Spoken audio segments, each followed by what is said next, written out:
Bonsoir à tous. Bonsoir à toutes. Merci de vous être déplacés. Merci aux journalistes. Je sais qu'on n'a pas beaucoup de difficultés habituellement à vous avoir avec nous, mais à 9 h le soir, mais c'est particulier. Mon confrère me dit que je peux y aller. Alors, je vais amorcer. On fera du complémentaire parce que vous allez avoir des questions, je suis sûr de ça. Je vais faire la lecture du communiqué commun qu'on vous propose. A débuté en fin 2011, adopté ce jour, les travaux du comité de loisirs Ville et Paroisses ont conduit à une entente en regard des coûts reliés aux activités et aux infrastructures du volet sportif en loisirs. Les parties ont travaillé dans l'esprit de convenir d'une entente afin de partager au bénéfice de leurs citoyens certaines activités de loisirs reliées au volet sportif en adoptant une vision d'équité sociale pour chacune de leurs communautés. L'entente prend effet le 1er août 2013 et sera en vigueur jusqu'au 31 décembre 2018 et comportera la création d'un comité consultatif dont les tâches seront d'assurer un fonctionnement harmonieux et répondant aux attentes des parties. L'entente comprendra le partage des coûts inhérents à l'utilisation faite par les parties et sera basée sur les deux populations respectives. Le but de l'entente, c'est d'assurer aux résidents de la paroisse de Plessisville d'avoir accès aux activités et structures de loisirs, volets sportifs, sur le territoire de la ville, et la réciprocité pour les résidents de la ville, bien sûr. Les membres du comité de travail ont été, pour la paroisse de Plessisville, Mme Ghislaine Pellerin, M. Luc Vigneault. Pour la ville de Plessisville, M. Luc Dastou et Jean-Noël Bergeron. Ces 4 personnes étaient accompagnées des maires, bien sûr, mon confrère Alain et moi-même. Les personnes ont mis leurs efforts pour assurer que leurs populations respectives y trouvent leur compte dans une relation gagnante-gagnante. Nous sommes fiers du résultat à présenter au milieu, bien sûr. Les membres des 2 conseils municipaux ont été accompagnés dans leurs travaux de Maître Jules Bellavance, qui a su faire bénéficier à l'équipe de son expérience et de son expertise. Alors ça, c'est la donnée de base, c'est notre communiqué officiel, mais bien sûr, je vais laisser la parole à mon confrère. Je rajouterai aussi à ce communiqué, bien sûr, des notes personnelles ou mes réactions personnelles suite à la conclusion de cette entente de loisirs volet sportif pour nos 2 milieux, ville et paroisse. Merci, Alain. Bon, je voudrais premièrement remercier les gens d'être présents, les journalistes, l'ensemble des 2 conseils des municipalités de Plessisville. Ce que je tiens à souligner, c'est la participation des deux conseils à l'évolution dans l'esprit de chacun des conseils pour être capable d'en arriver à une entente comme il est proposé ce soir, à l'effet qu'il y a une évolution qui est faite par rapport aux besoins, une analyse des besoins, une analyse de la situation aussi. Puis automatiquement, quand on parle de complicité puis qu'on parle de partenariat, bien évidemment, là, ça nécessite des fois des compromis puis des échanges surtout. Puis ce que je tiens à souligner principalement, c'est la base même de l'entente, à savoir que sur les principes de base, bien, c'est en termes de partenaires. Je pense que les 2 conseils ils sont conscients du fait que c'est une entente, bien évidemment, qui va être signée, mais une entente en elle-même est tributaire des gens qui, après ça, vont s'en servir et qui vont l'opérer. Et je pense qu'à ce niveau-là, il faut être conscient en tant qu'élu et en tant que population, bien justement, que c'est évolutif, c'est bien évidemment, dans le sens qu'il y a des suivis qui doivent être apportés puis des réajustements éventuellement. Mais essentiellement, la base de ça, il faut le comprendre, c'est des individus. Puis j'espère qu'on va avoir la sagesse d'obtenir puis de réaliser les objectifs qu'on souhaite de façon harmonieuse. Puis en tout cas, ce que je voudrais encore une fois remercier les membres des 2 conseils municipaux qui ont participé à ce travail-là. Merci. Ce que je pourrais rajouter, je ne veux pas répéter ce que mon confrère mentionne. je suis particulièrement satisfait comme maire de voir ce soir, à l'invitation qu'on a fait, les conseillers des deux milieux sont tous présents et présentes. Les deux maires sont présents, bien sûr, mais ça donne la signification à nos populations que ce qu'on a voulu faire, c'est quelque chose de positif. On a voulu le faire dans une situation, dans une relation gagnant des deux parties. Alors, on a des choses à offrir à nos populations respectives et on a convenu de le faire et de le faire de façon super positive. Un merci, je l'ai dit tout à l'heure au Conseil, je tiens à le répéter, un merci sincère aussi aux membres qui nous ont accompagnés plus directement. Je le fais pour les conseils respectifs, mais je le fais aussi pour les quatre élus qu'on a mentionnés, autant les deux de la ville que les deux de la paroisse. Merci d'avoir eu cette volonté de réussir le défi, qui n'était pas nécessairement facile à faire et à trouver comme piste, mais on l'a fait et on l'a fait d'une façon intelligente. Alors, merci à ces gens qui ont accompagné, bien sûr, et merci aux deux conseils, parce que les deux conseils ont été en arrière pour appuyer ce qu'on est en train de vous présenter ce soir.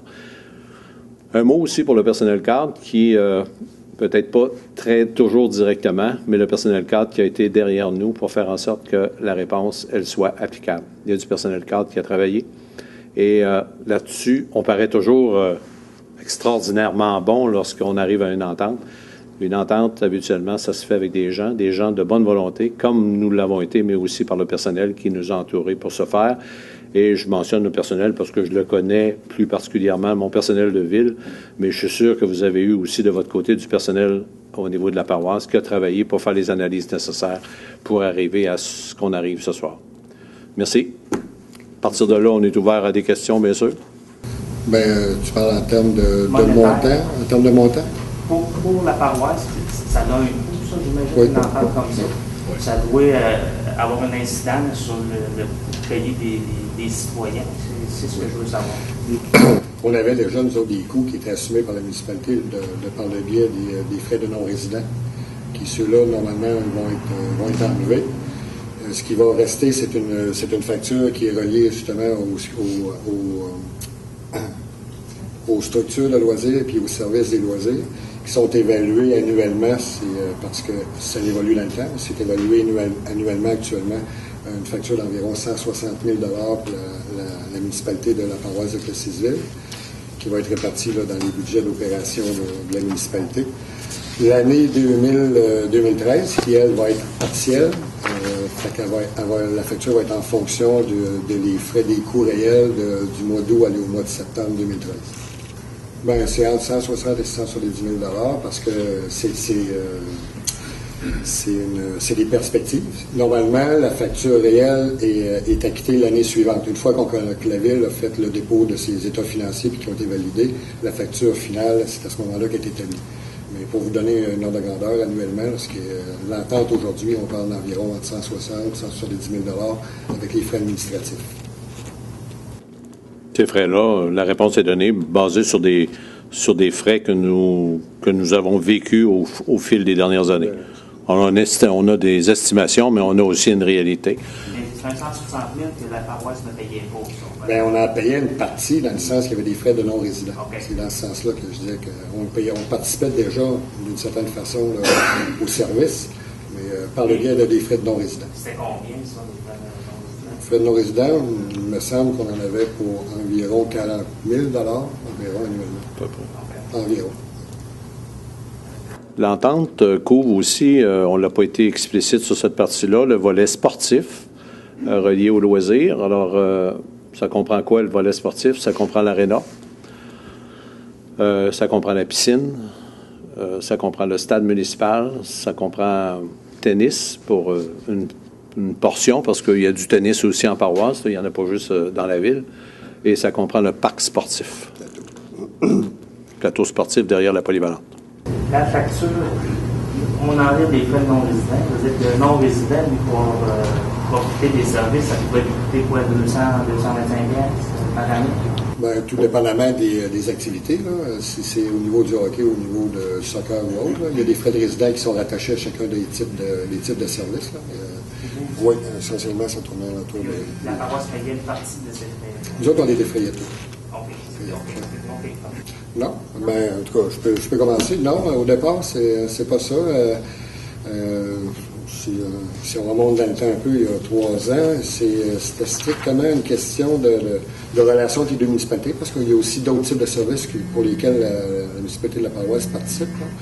Il y a d'autres types de services pour lesquels on participe, entre autres l'aqueduc, l'égout. Et puis, la réflexion des deux conseils était à l'effet de dire, bon, mais si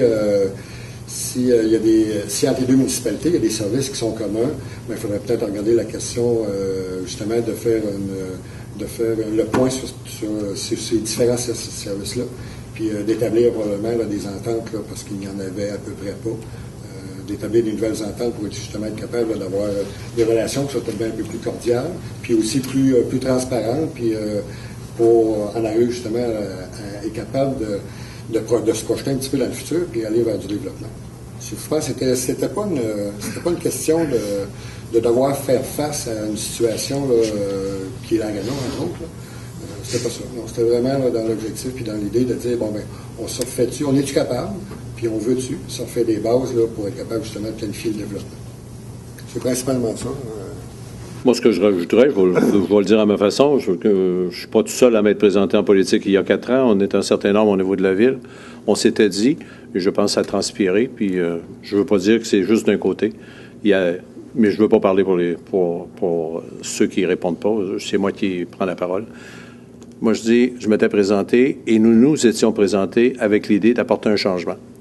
Apporter un changement et apporter des solutions à une approche qui se voulait nécessaire, rendu en 2010, 2011, 2012. On est rentré en 2009. Alors, 4 ans après, on a une approche et je pense que les gens ont perçu que nous approchons les problématiques d'une façon différente.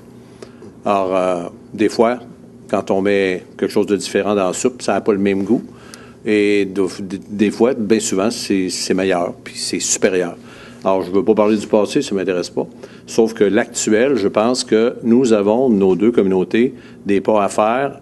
Et même si on a eu des ententes qui n'ont pas été remises à jour au fil du temps pour différentes raisons, je pense qu'on est assez grand en 2013 maintenant pour être capable de les remettre à jour, ces ententes-là, que ce soit sur l'eau, que ce soit sur les égouts, que ce soit sur les infrastructures sportives. Éventuellement, il peut y avoir d'autres choses. Je pense qu'on doit approcher chacune des problématiques en essayant de trouver réponses pour les deux collectivités. Nous sommes des collectivités qui vont toujours vivre l'une à côté de l'autre. On peut pas divorcer. Si on divorce, on peut le faire, il n'y a pas de problème, mais on va se bercer sur le même balcon. Puis c'est difficile de les éloigner ou d'éloigner la partie du balcon. Ce sera toujours le même balcon. Alors, à partir de là, moi, je pense qu'on a tout avantage. Puis, cette démarche-là est une démarche positive où tout le monde se retrouve gagnant.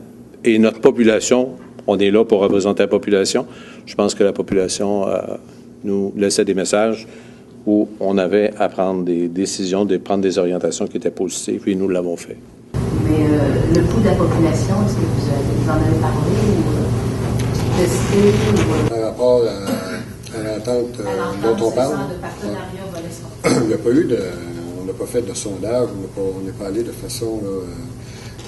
justement. Non. Oui, mais ce que je peux vous dire, là je parle à mon nom, je m'avais demandé personnellement, malgré qu'il y a toujours le volet maire, là, mais ce que je sens, ce que j'ai senti, je pense que les communautés, ça fait... chacun a fêté là, ses 150, ses 175e. Là, ça fait longtemps que les gens se côtoient. Dans les deux municipalités, les gens, c'est pas des gens qui sont antisociaux. C'est des gens, je pense, qui souhaitent que les gens se parlent. Mais il faut quand même qu'il y ait un respect. Je pense que c'est pas une question de devoir assimiler un ou l'autre ou devoir accepter l'opinion de l'autre nécessairement. Mais dans un climat de discussion et d'échange, je pense que c'est ce que les gens souhaitent. Moi, je suis assuré que les gens, face à ce qui est proposé ce soir, vont être heureux, je pense. Vont être heureux de voir qu'il y a des échanges, il y a des ententes qui sont possibles avec nos voisins. Puis c'est toujours dans le même objectif, c'est dans l'objectif d'être transparent et d'assurer un développement.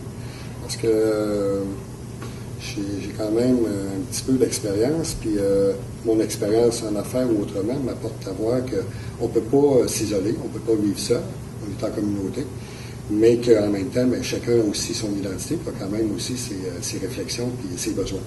Puis c'est ce qui a animé l'entente, ce qui a animé les discussions. Donc, à la lumière de ça, je comprendrais mal que la population soit contre ça. Ça reste, comme je l'ai mentionné au début, c'est toujours à les gérer par la suite. Il faut toujours demeurer vigilant. C'est la raison pour laquelle il y a un comité qui est établi, pour toujours se remettre à jour, toujours être capable de remettre les besoins en question, de remettre les moyens qu'on utilise pour offrir les services en question. Fait que, dans ces conditions-là, avec des gens qui le veulent et qui ont une bonne volonté, moi, je pense qu'on devrait réussir. Je pense que oui. Je suis bien confiant. Je suis confiant. Aucune crainte, nos populations vont y trouver leur compte. C'est sûr, parce qu'on l'a travaillé dans ce sens-là. La création du comité, ça va être les 15, ça? Chacune des municipalités, bien là, normalement, on arrive en période électorale. Là, on peut présumer de ce qu'on veut, mais non, ce qui est prévu à l'entente, c'est que chacun des conseils nomme ses représentants. Actuellement, pour le mandat qui est là, c'est les mêmes qui ont été nommés tout à l'heure.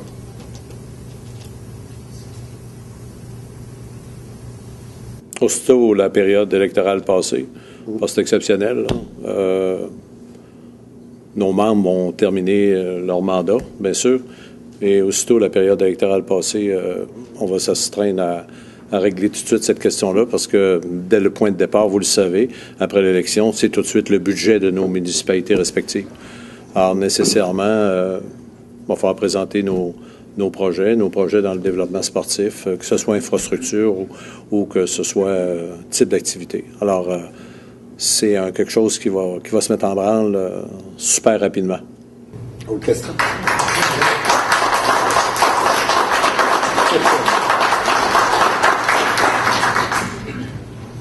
Merci.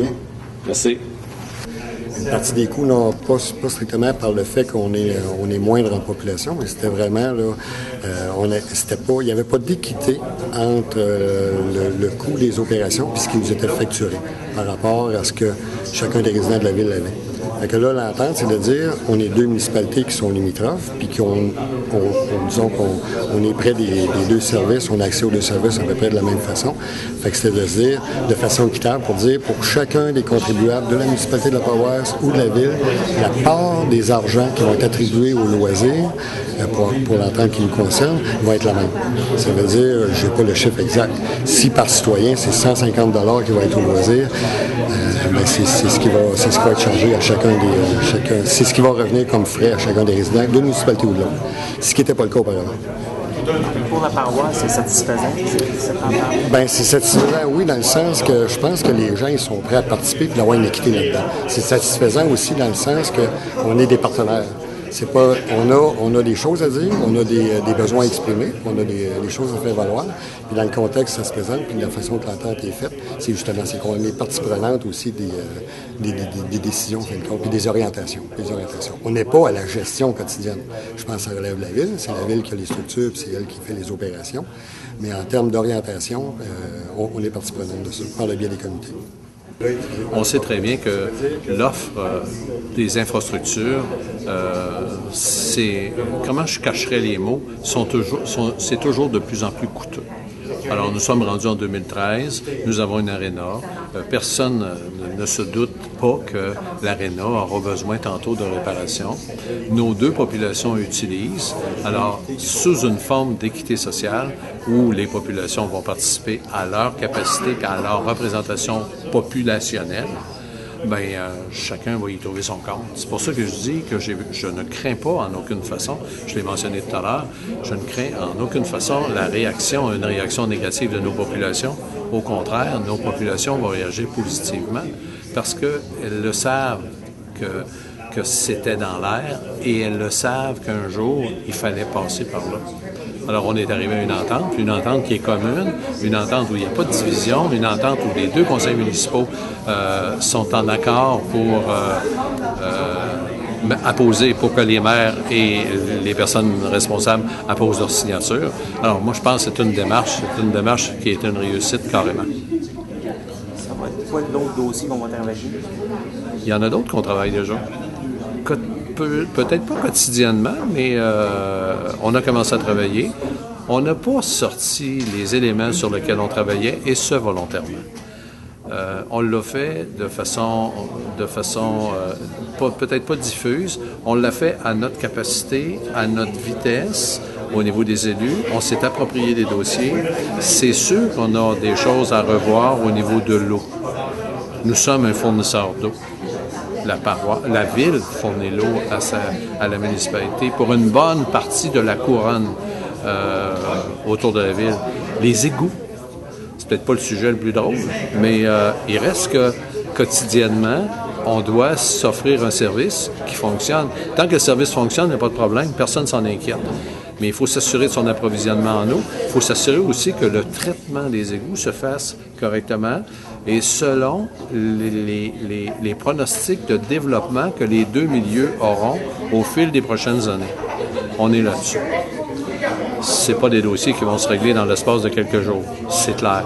Mais on a la volonté d'en arriver à faire en sorte que les deux populations se retrouvent avec des gestes qui sont posés, des ententes qui sont posées, qui satisfont les milieux.